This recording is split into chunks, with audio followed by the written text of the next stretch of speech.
Bigla na lamang umungol ng napakalakas ang halimaw, na para bang handa ng umatake. Naging alerto agad ang dalawa at anabangan kung ano ang susunod nitong gagawin.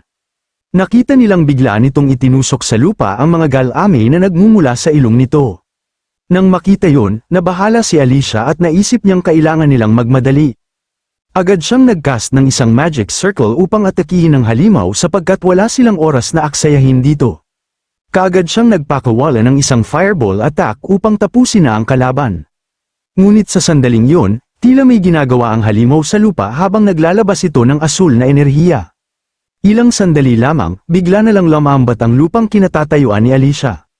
Ginamit pala ng halimaw ang kakayahan nitong ground softening, dahil dito, nawala ng balanse ang dalawa at ang atake ni Alicia ay tumama lamang sa itaas.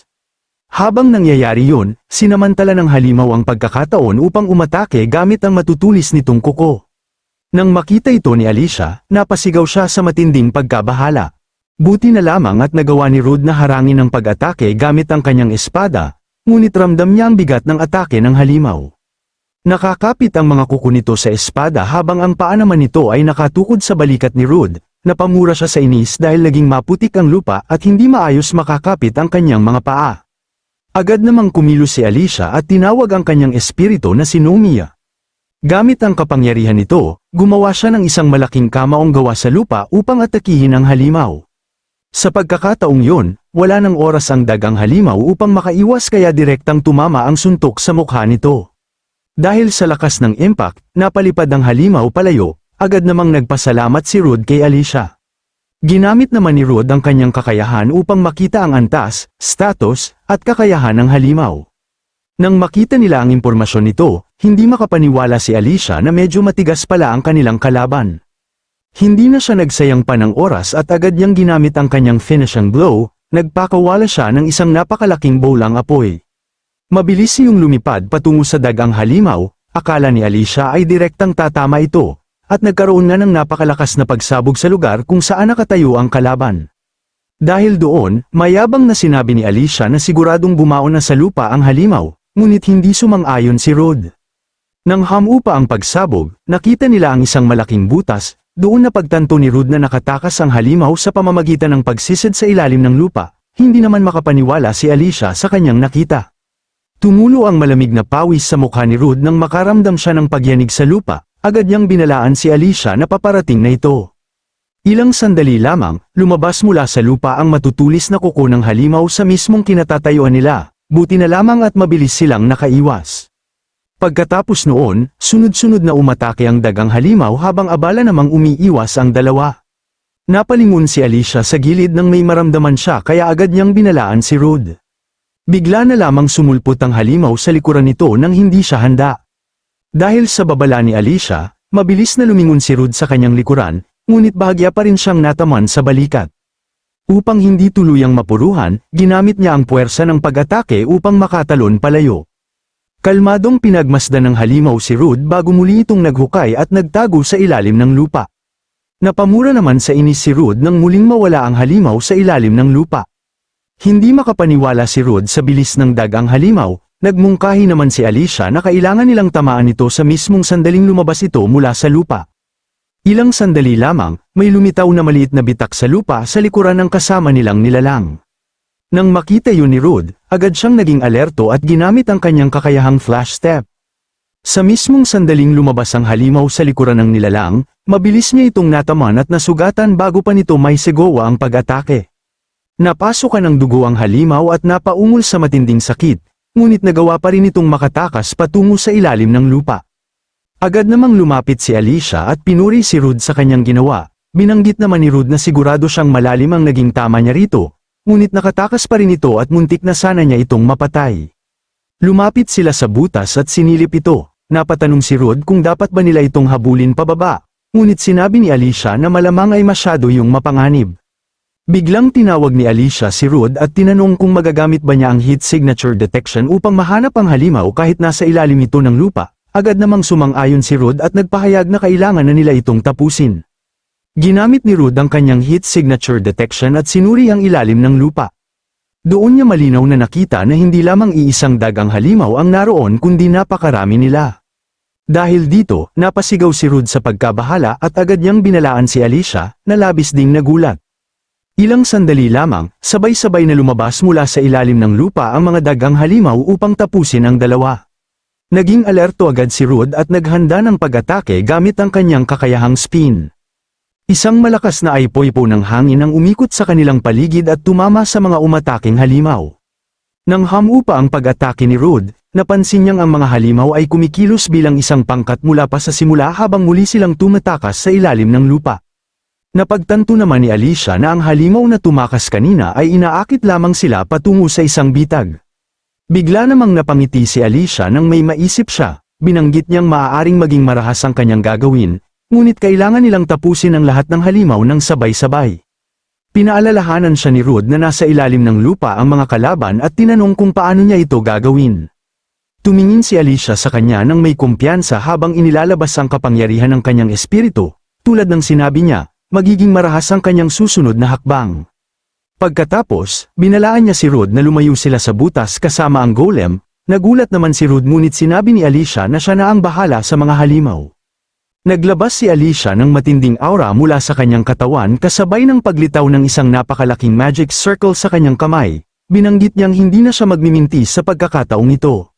Sumigaw siya ng malakas habang nag-aalab ang napakalakas niyang kapangyarihan.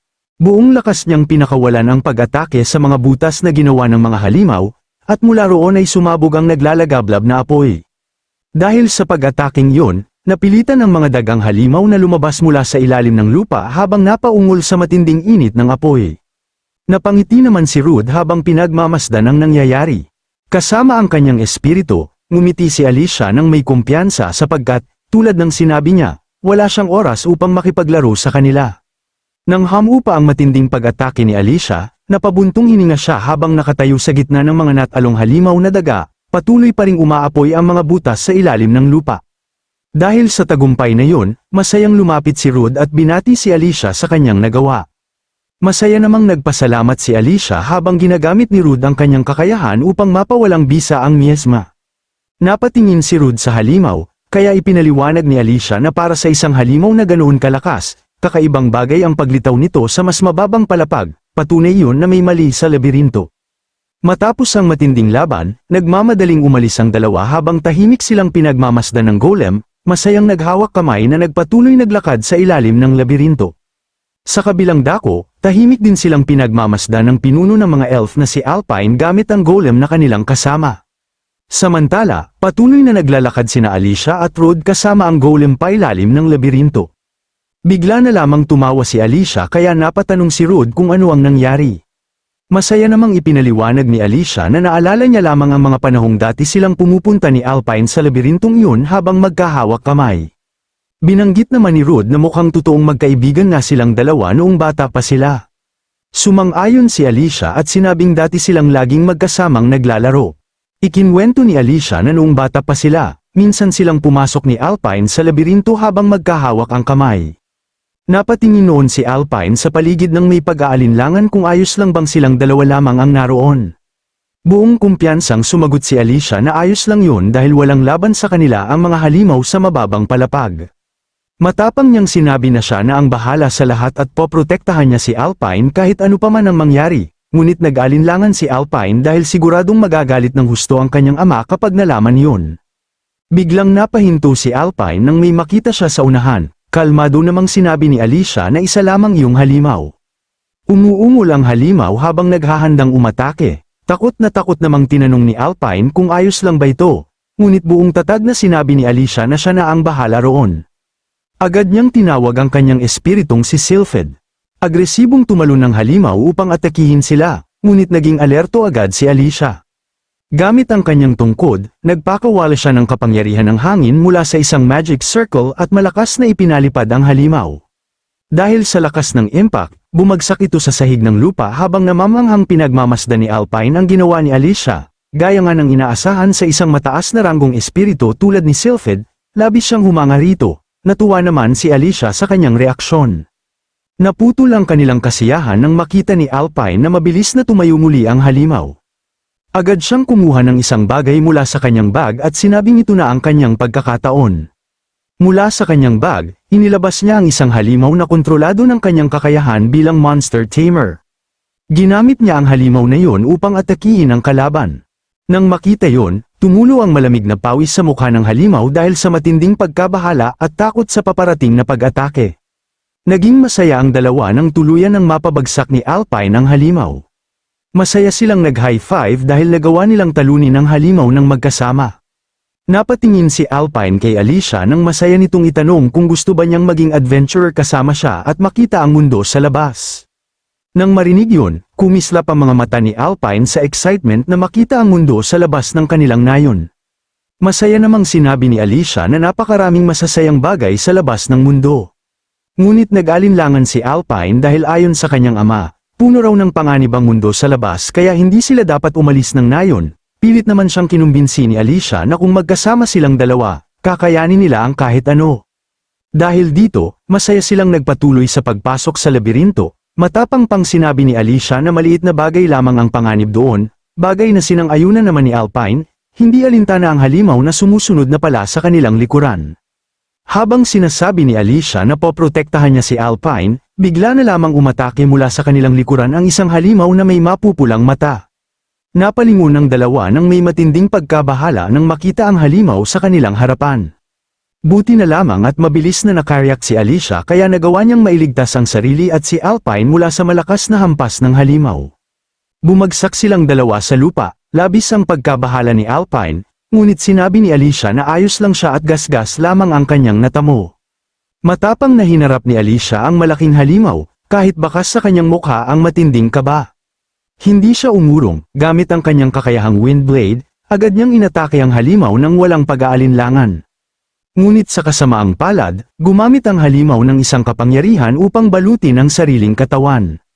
Nang tumama ang wind magic sa katawan nito, wala itong naging epekto. Pagkatapos hamupan ng pag-atake, makikitang wala man lamang gasgas ang halimaw habang nanlilisik ang mga mata nito. Napagtanto ng dalawa na hindi gumagana ang wind magic dahil may resistensya ang halimaw laban sa mahika ng hangin. Hindi na nagsayang pa ng oras si Alpine. Agad niyang ginamit ang kanyang kakayahan bilang monster tamer upang umatake habang matatag na sinasabing siya na ang bahala rito. Samantala, naging alerto rin ang halimaw habang naghahanda sa pagdating ng atake. Bigla nitong ibinuka ang napakalaking bibig na puno ng matutulis na pangil at walang pag-aatubiling nilamon ng halimaw ni Alpine habang tumatalsik ang dugo sa paligid. Nang makita yon, nagimbal si Alpine, nanlaki ang kanyang mga mata sa takot habang tumutulo ang luha sa gilid ng kanyang mukha. Patuloy na tumulo ang kanyang luha sa lupa habang naguguluhan siya sa mga pangyayari, hindi siya makapaniwala na may ganoong kalakas na halimaw sa mababang palapag. Bigla siyang napatingin nang tumayo si Alicia sa kanyang harapan at matapang na hinarap ang halimaw. Nabahala si Alpine habang paulit-ulit na tinatawag ang kanyang pangalan, ngunit humingi lamang ng paumanhin si Alicia at inutusang tumakbo siya habang dumudugo pa ang bibig ng halimaw mula sa nilamon nito. Nang marinig yun, malungkot na sinabi ni Alpine na hindi niya kayang iwan siya. Sa sandaling yun, umungol ng malakas ang malaking halimaw habang naghahandang umatake.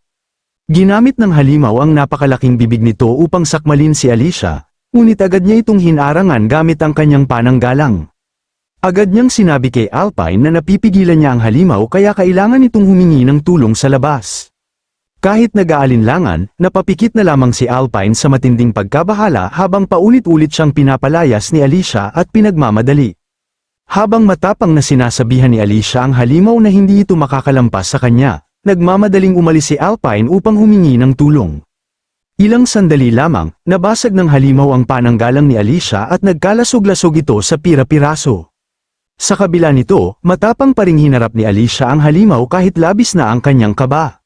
Naisip niya na hindi sapat ang kanyang lakas habang nagpakawala siya ng isang berdeng haligi ng enerhiya patungo sa halimaw. Nagkaroon ng matinding pagsabog mula sa pag-ataking yun, ngunit naisip ni Alicia na kung kasama niya si Sylphid bilang kanyang partner, hindi siya matatalo ni Newman. Ngunit nabahala siya nang mapagtanto niyang ang sobrang pagtuon sa isang elemento ay maaari palang maging malaking kahinaan. Habang sumusugod sa kanya ang halimaw na nakabuka ang napakalaking bibig at matutulis na pangil, doon niya lubos na naunawaan na halos walang epekto ang kanyang kapangyarihan laban sa isang kalabang may resistensya rito. Dahil dito, bakas sa mukha ni Alicia ang matinding takot at pagkabahala sa kanyang sitwasyon. Ngunit biglang natigil ang pag-atake ng halimaw nang may tumama sa kaliwa nitong mata at sumabog ang dugo sa paligid. Dahil sa lakas ng impact, napatilapon ito sa ere, isang golem pala ang gumawa na yun kaya napatingin si Alicia rito nang may pagkagulat. Samantala, napaungol ng malakas ang halimaw dahil sa matinding sakit mula sa pinsala sa mata nito. Napalingon si Alicia nang may pagkagulat nang tawagin siya ng isang elf na may mahabang buhok at pagsabihan siyang huwag maliitin ang isang labirinto. Napatingin siya sa elf na may mahabang buhok at tinawag niya itong Uncle Tanes. Pagkatapos ay biglang nagmamadaling lumapit si Alpine sa kanya habang masayang tinatawag ang kanyang pangalan. Mahigpit nitong niyakap si Alicia at nagpasalamat dahil ligtas ito. Ganoon din ang ginawa ni Alicia at nagpasalamat siya kay Alpine dahil sa tulong nito. Dahil dito, pinagsabihan ni Tanas si Alicia na kapag gumawa siya ng maling desisyon, maaari niyang ikapahamak ang kanyang buhay kahit nasa mas mababang palapag lamang sila ng labirinto. Dahil sa sinabi ng kanyang Uncle Tanes, napayuko na lamang si Alicia at nanahimik. Dagdag pa ng kanyang uncle, kapag nagtataglay ang isang tao ng napakaraming mana tulad niya, likas lamang sa isang malakas na nilalang ang pagnanais na gamitin ang kapangyarihang yun. Pinayuhan siya ni Tanes na gamitin ang kanyang kapangyarihan ng may katarungan upang masanay siyang kontrolin ito. Nang marinig yun ni Alicia, namula ang kanyang mukha sa tuwa at nagtanong kung totoo ba talaga yun. Masaya pa niyang sinabi na gusto niyang maging isang adventurer na makakakita sa mundo at magdadala ng magandang kinabukasan sa kanilang nayon, habang makahulugang nanahimik si Alpine. Nagulat naman si Tanes nang marinig niya yun mula kay Alicia. Pinagsabihan niya ito na maraming kakaibang halimaw sa labas at maging ang mga Dark Guild ay tina-target ang mga elf. Nang marinig yun ni Alpine, nabahala siyang binanggit na mayroon palang mga guild na tuma-target sa mga elf at tila nakakatakot talaga ang mga tao. Ipinaliwanag ni Tanes na kahit sa nayon nila ay maraming may masamang tingin sa mga tao, totoo raw na puno ng panganib ang mundo sa labas at marami na rin siyang nakilalang sakim na tao. Ngunit naalala rin niya na hindi lahat ng tao ay masama, kabilang sa kanila ang mga taong may dangal at mapagkakatiwalaan. Lumapit siya kay Alicia at nakangiting sinabi na susuportahan niya ito hanggat ginagamit niya ang kanyang kapangyarihan at puso sa tamang paraan. Dahil sa sinabi ng kanyang Uncle Tanes, natuwa si Alicia at sinabi sa kanyang sarili na gamit ang sarili niyang kapangyarihan ay uukitin niya ang sarili niyang kinabukasan. Bigla namang sumingit ang kanyang anak na si Alpine at excited na nagsabing gusto rin niyang turuan siya nito. Masaya namang sumang-ayon ang kanyang ama at sinabing mayroon din siyang kakayahan sa pag-amo ng halimaw tulad niya. Pinayuhan niya itong gamitin ang kapangyarihang yun para sa kapakanan ng lahat. Naging masaya rin si Alpine dahil tuturuan din siya ng kanyang ama. Tinapak ni Tanes ang balikat ng dalawang bata at napabuntong hiningang nagsabi na kailangan na nilang umuwi dahil nag-aalala na ang lahat sa kanila. Sa kabila ng mga nangyari sa kanila sa labirinto, naging masaya ang dalawang magkaibigan. Gayunpaman, sinabi pa rin ni Tanes na mapaparusahan pa rin sila dahil sa pagsira sa kanyang pangako at pagpasok sa labirinto kahit mga bata pa lamang sila. Sa alaala na yun, masayang lumabas ang dalawa kasama ang kanilang Uncle Tanes mula sa labirinto. Bumalik sa kasalukuyan habang magkahawak pa rin ang kanilang mga kamay papasok sa ilalim na bahagi ng labirinto, hindi makapaniwala si Rude na nagkaroon siya ng ganoong mga sandali. Napatanong naman si Alicia kung ano ang ibig niyang sabihin sa mga panahong ganoon.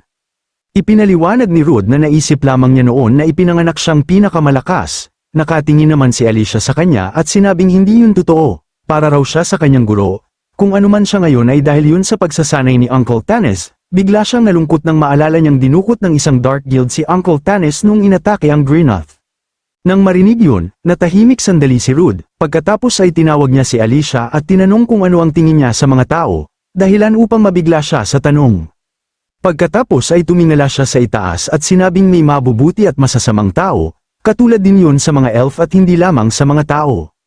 Nang marinig ni Rude ang sagot ni Alicia, napakamot siya sa pisngi at napahanga rito. Habang nakikinig ang golem, binanggit ni Alicia na marami na siyang naging karanasan sa labas ng mundo at mas lalo siyang pinalakas ng mga iyon. Naisip niya si Alpine, na medyo kakaiba dahil ang buong buhay nito ay umiikot lamang sa Greenoth. Naputol ang pag-iisip ni Alpine nang biglang dumating si Rero at kinumusta ang kalagayan nila Alicia at ng iba. Ibinalita naman ni Alpine na maayos silang nakababa. At nang marinig yun ay gaman ang pakiramdam ni Rero. Tumayo ang dalawa habang pinagmamasdan nila ang puno ng mundo. Sinabi ni Rero na tunay itong kamangha-mangha. Binanggit naman ni Alpine na kung iisipin, nalampasan nila ang miasma kahit wala sa sinuman sa kanila ang makalapit, kaya tunay ngang kahanga-hanga ang kanilang lakas. Sandali siyang napaisip bago sinabi na kung hindi umalis si Alicia sa nayon, maaaring mas naprotektahan ng Greenough. Napatingin si Rero sa kanya nang may pagkagulat dahil sa kanyang sinabi. Ngunit mas lalo siyang nagulat nang biglang dumating si Almira at ipinakilala ang kanyang sarili, dahilan upang mapatingin si Alpine sa kanya. Humarap siya kay Alpine at sinabing medyo naiinip na siya at nagtanong kung maaari ba siyang lumabas upang magpalipas ng oras. Sandaling napaisip si Alpine bago niya tinawag si Ursula at inutusang samahan si Almira bilang isang tagapagbantay, na agad namang tumugon. Agad umalis ang dalawa papasok sa kagubatan, ngunit hindi nila namalayang may tatlong elf na nakamasid sa kanila ng may masamang balak. Habang naglalakad sila sa kagubatan, ininsulto ng mga ito si Ursula dahil nakipagkaibigan siya sa isang tao. Patuloy lamang na tahimik na naglalakad ang dalawa sa kagubatan. Biglang napatingin si Almira kay Ursula at nagtanong kung isa ba siyang tagapagbantay dahil tila wala silang tiwala sa kanya. Itinanggi naman yun ni Ursula at sinabi na isa siyang mahalagang panauhin kaya responsibilidad niyang protektahan ito. Nang marinig yun, natawa si Almira at tinanong kung siya talaga ang poprotektahan nito. Nagtaka na sumagot si Ursula ng oo. May panlilibak na tumawa si Almira at sinabing kung may mangyari man sa kanya, umaasa siyang mapoprotektahan siya nito. Matapos ang pag-uusap na yon, sandaling natahimik ang dalawa habang patuloy silang naglalakad. Dahil sa katahimikan, tiningnan ni Almira si Ursula at biglang sinabi na napakasungit nitong elf, narinig pa raw niyang pinag-uusig ito, habang nakayuko lamang si Ursula. Dagdag pa ni Almira na maging ang sarili nitong mga tauhan ay nawala na rin ang kakayahang ngumiti, hindi raw niya sasabihing pilitin nitong ngumiti. Napatingin si Ursula sa kanya habang patuloy itong nagsasalita. Kapag nalulungkot siya ay umiyak ito, at kapag masaya siya ay tumawa ito. Ang pagpapakita ng emosyon ay espesyalidad ng mga tao, bunga ng pag-unlad upang makabuo ng mga lipunan. Nais sanang magsalita ni Ursula ngunit naputol yon nang may tumawag sa kanyang traidor mula sa likuran. Dumating pala ang tatlong elf na kanina pa sumusunod sa kanila. Mapagmataas na sinabi ng lalaking nasa gitna na parabang nagbabantay lamang siya ng bata sa ganoong oras. Napatingin si Almira sa kanila nang may inis nang marinig niya ang sinabi nilang babysitting. Kinilala naman ni Ursula ang lalaki bilang si Pice Arrow, binanggit niyang may kasama siyang mahalagang bisita at nakiusap na maaari ba silang iwan muna ng mag-isa. Ngunit lumapit ang dalawang elf at mapang-asar na tinanong siya kung escort na ba ang kanyang trabaho dahil dinala niya ang mga tagalabas na yun. Mayabang namang sinabi ng babaeng elf na hindi ba trabaho ng isang tagapangalaga ang pigilan ng mga tagalabas na pumasok. Kinwestiyon nito ang ginagawa niyang pag-imbita sa kanila. Inis namang tumugon si Ursula at galit na tinanong kung sino sa tingin nila ang kanilang pinagsasalitaan ng ganoon. Pagkasabi niya noon ay bigla siyang sinampal ni Pice Arrow at pinagsabihan na maaaring inaprubahan sila ng pinuno, ngunit hindi nila kailanman tatanggapin ang pagdadala ng tao roon. Nagngit-ngit naman si Ursula sa galit habang paulit-ulit siyang tinatawag ng tatlong elf na taksil, kasabay pa ng panlalait na, like brother, like sister. Tahimik namang napatingin si Almira sa kamay ni Ursula na nanginginig sa galit at tila gustong lumaban pabalik. Kaya pinagsabihan niya ito at tinanong kung bakit hindi siya lumalaban. Habang nagngingit-ngit si Ursula sa galit, sinabi ni Almira na ang kapangyarihan ng isang tagapangalaga ay dapat gamitin upang protektahan din ang sarili. Pagkatapos ay nilapitan ni Pice Arrow si Almira at mayabang itong tinawag na pandak habang sinasabing dapat nang umalis ang mga tagalabas sa kanilang nayon. Hindi naman nagpatalo si Almira at tinawag niya itong isang walang kwentang elf na tumatahol lamang sa mga hindi lumalaban pabalik, pinayuhan pa niya itong manahimik na lamang. Nang marinig yun, napakuyom si Pice Arrow ng kanyang mga ngipin at namula sa galit, sinabihan niya si Almira na ang isang walang kwentang tao ay dapat malaman ang kanyang lugar. Kasabay noon ay sinuntok niya si Almira, ngunit kalmado lamang itong hamarang gamit ang kanyang kapangyarihan. Nang makita yon, lubos na nagulat si Pice Arrow, dahil dito, napangiti si Almira at tinawag si Ursula. Sa pagkabigla nito ay sinabi niyang ang pagyurak sa mga sumasalungat sa kanya ay likas na ugali ng mga hayop. Nang marinig yun, pinagpawisan sa kaba ang dalawang elf dahil sa kanilang sitwasyon, lalo na nang sabihin ni Almira na iyon ang batas ng mundo habang pinapatunog niya ang kanyang mga kamao, handang sumapak.